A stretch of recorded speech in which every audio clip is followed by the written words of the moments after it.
Let's take a hike and see the site. It's time for Architecture, Coffee, and Ink.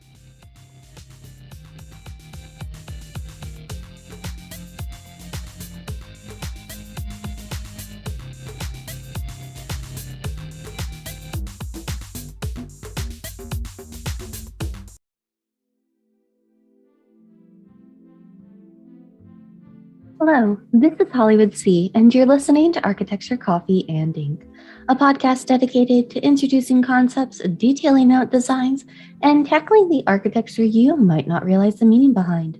I'm your hostess, and I'm here today to start introducing you to the designs that make you wonder why. So I ask you to brew your coffee, grab your sketchbook and pen, and let's begin. Good morning, everyone, to all my listeners, old and new. If this is your first time or you are a hardcore binger, welcome.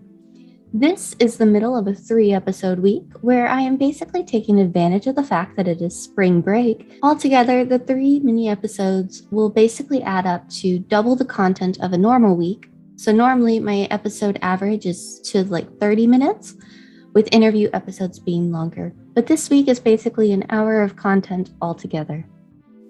Normally, I give a spiel about how you can find all of the sources on the blog, but because I am producing so many episodes at once, it's better to say that the blog will be updated by Friday. So basically, please pretend that it doesn't exist until then. Yesterday, I was doing interviews for a chunk of the day, so I am still nice and pumped up because I love talking to people. I also loved how many times I was able to say spring break last episode. But I promise I won't do that to everyone again. But everyone, remember, as we begin, to always check your sources, check your facts, and more importantly, check me. But before the show begins, I'm going to take a moment to focus on a more serious topic. I have no doubt my listeners have been following the news in the past few weeks and are aware of the fighting ongoing between the Ukraine and Russia. I will be sharing some information on ways to help with war relief efforts from the Red Cross and a few others. If you can and feel called to donate and help, the information is currently on the Facebook page.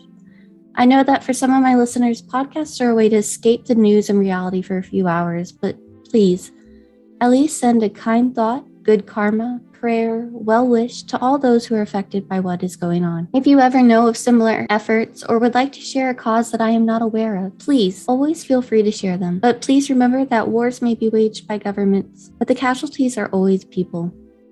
This message is going to be released in several episodes that are coming out in the future. So please, if you are able, please see what efforts you can assist with that are in your area. Okay, so I thought that given the more recent news, we clearly needed to detour into the breaking of the Killing Stone. If you don't know what that is, don't worry. That is what this episode is about in depth. But in summary, a stone said to house a demon split open and released their terror onto the world. So what does this have to do about architecture? Well, my dear listeners, I have been looking for a reason to bring in the concept of cultural landscapes, and this is that moment. I will say, as soon as I heard of the news, I thought I was quite clever texting my friends, well, the demon will have to just take a number and get in line, because we're still struggling through a pandemic and World War III. And then when researching the episode, I found like 400 different variations of that same joke online. So clearly I'm not as original as I thought. But first, let's define a cultural landscape. So overall, a cultural landscape is a concept that originated more from the geography, anthropology, and ecology side of life. But as the field of landscape architecture has been evolving, we have begun to really embrace and understand the importance of this. Nowadays, you can go onto websites and find agencies like the National Park Services in America, or the governmental environmental agencies, and find that several global governments or universities have some variation of it. I found multiple before I realized I was straying dangerously close to a rabbit hole. But basically, it's a landscape that has some form of cultural value. This can be due to religious significance, historical significance. A significant person may have had an association with the site, which covers everything from prophets to presidents to individuals like Genghis Khan.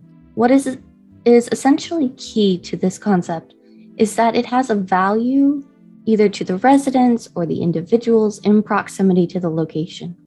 And that's really where people struggle with the concept, because in everyday conversation, when people say value, they're referring to economic value, capital, money, or decreasing/increasing property values. But here, think of value as having weight, importance, or significance. While it can also have economic value, that's not the driving goal behind the importance of the landscape. A good portion of the time, this landscape will include natural resources and animals, and the animals can either be wild or domestic. But for today, understand that this landscape and location fits because it has historical, religious, cultural, and even emotional value. I would also like to make sure that everyone realizes that the value isn't because some random individual 3 countries over decided it or declared that it was a cultural landscape, but because it was already valued and or shaped by humans locally. One option is that landscape architects become stewards of this scape. There's also a cultural landscape foundation that lists the 4 different types of landscapes: vernacular, ethnographic, historic, and designed. We are going to talk more about this next week, but for today, I feel like this is a pretty good starting point for this topic.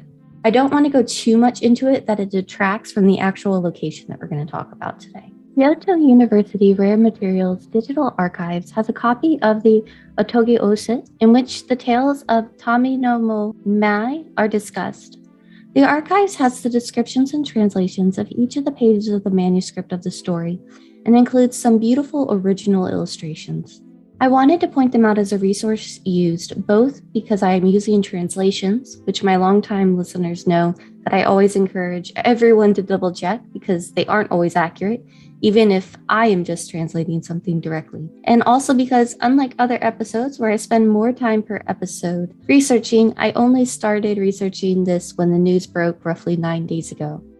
9 days ago from when the episode's released. Again, if I accidentally mispronounce something, please understand that I am not doing it with any disrespect. So before we start diving into the tales of Tamamo-no-Mae, an Ogi-Oset are a prose narrative from Japan and were written during the Muromachi period predominantly, with some dating back to the Edo period. If you Google that, there is an anime and manga with the same name, except the Ogato is separate from the Joshi. In fact, Wikipedia uses the 2 words separated with a hyphen, but some don't. Tamamo-no-Mae is a kitsune, or a fox spirit, that was old enough by the time the story begins that they were able to shift into a beautiful woman and hide their 9 tails behind a beautiful visage, strong enough that they were able to enter as a courtesan of various kings' courts throughout China and Japan.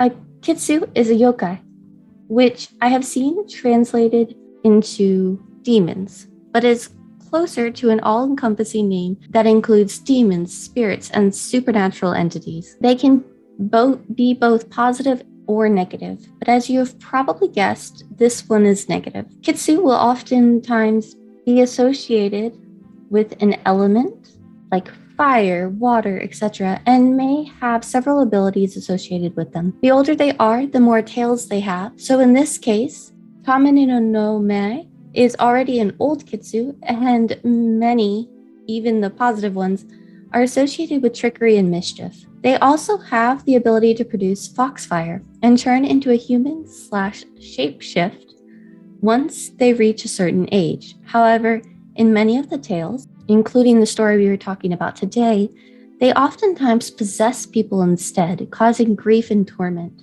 Tamamo-no-Mae story starts in China, where they enter the court underneath concubine Daji and quickly become the favorite of King Zhu, the last king underneath the Shang dynasty. Underneath this king, they caused the ruler to be so consumed with pleasing them that the kingdom fell into neglect and they were allowed to torment the people at leisure.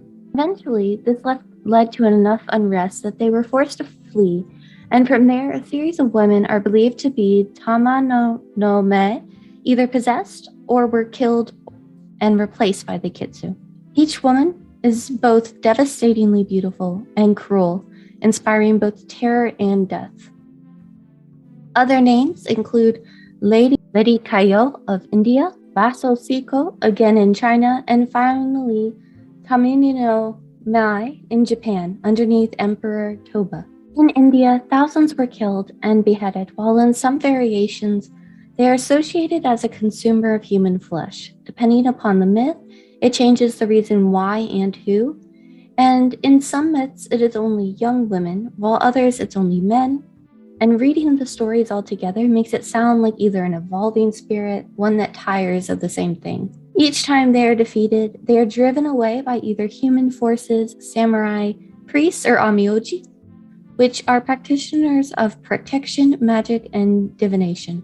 In the last, under the guise of Tamamo-no-Mae, they were exposed by a man who was able to tell who they really were, and after a battle, imprisoned, killed, or transformed in the rock by Mount Nasudake, until a Buddhist monk, Vinno, bathed in the nearby springs and purified himself enough to crack the rocks into pieces, scattering them across the lands to make the return of Tamamo-no-Mae difficult. The two other locations believed to have been a part of this were Fukushima and Hiroshima. Each stone takes the name Hosaki, or killing stone, as the stone kills everyone in contact with it.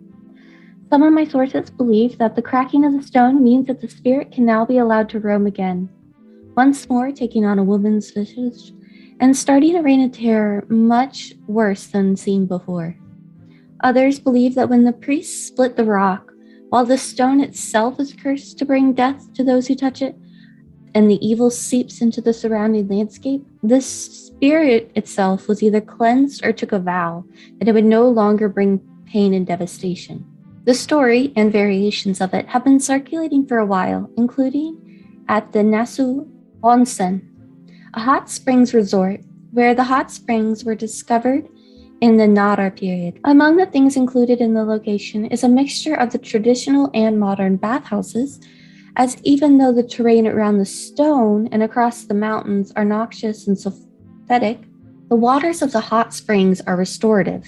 The Nasu mountain range that the site calls home is a land formed of volcanoes which are still active. Currently, you can still hike up to the stone and through the landscape, as well as going to the nearby shrine. Before I discuss the shrine, I do want to mention that if you have read the book, The Narrow Road to the Deep North by Matsubosho, this is actually the same region, and in the book he describes the landscape in a way that I can't. I own a copy and it is 100% worth the read. I was introduced to it in a general world literature class in undergrad, but I really enjoyed it. So when you see previous pictures of the stone, you will notice that it is adorned in menawa and ide, or a rope and paper streamers, which is used to show the significance of the location. It also has a wooden railing and around wooden signs denoting and warning visitors of the site. Each year, a ritual is conducted where they attempt to appease the spirit. It starts at the Nasu Onsen Shrine, which I will be posting pictures of on the blog as well. The valley is called Sai-no Kurata and is named after the location of where children wait, so that along the trail and route, you will often see the guardian, Rizo, with clothing attached to honor those children who died and to provide an offering and cloth for the children. I mention this because several of the sources I read merely described the statues quite rudely, clearly without bothering to figure out what they mean. So I want to warn anyone who researches further. Also in the area, there was a community undertaking to carve about 1,000 of them. So this is an image that is both incredibly important and a key part of the heritage of this location. But apparently a group actually made an app so you can experience the site in a new way through AR. But the entire site, mountain, and surrounding hills is covered in areas dedicated to historic battles, hot springs, and religious worship. The Killing Stone area itself is a mixture of rocks jutting into the area with sulfur dioxide and other gases sweeping in, filled with lava stones. Sometimes, the gases will claim an unfortunate animal, adding to the lore around the site. The valley is broken up by wooden walkways and bridges and well taken care paths. The shrine itself is breathtaking with beautiful wooden construction and embedded into the surroundings with a series of stone and markers to assist you on your climb. One thing I will mention is that there are several interesting variations on names that show up across all of the websites for the locations we're talking about. So there are actually a series of shrines across the region, and I'm assuming that's where a lot of the confusion is coming from. I myself spent a lot of time trying to verify that I had the right locations. The shrines are related together in a way, and one website said that there's about 80 shrines in total throughout the region. Apparently, cracks began to show up in the stone, and it is believed from a scientific approach that this allowed for rainwater to get inside, causing the stone to eventually split. The area was registered in 1957, and some media has reported that they are still deciding if they will repair the stone, remove it, or whether to just leave the pieces as they fell. But personally, I would love to hike up and visit all of the sites in the region. But only time will tell if Tamamo-no-Mae will once again herald in a reign of terror, now freed from the stone. But once again, a big thank you to all my listeners. I will at some point update the blog by Friday, So please rate and review. If you liked it, loved it, hated it, let me know. I love hearing feedback, and more importantly, sparking conversations. I think everyone knows we have a Facebook page and group just under the same name as the podcast, and architectureinc.design.blog is the website, and everything will be linked in the show notes. Now, tomorrow I will be posting the cryptid architecture episode. I posted the release schedule for the episodes this week on Facebook, but as always, may your coffee mugs be full and your inkwells never run dry.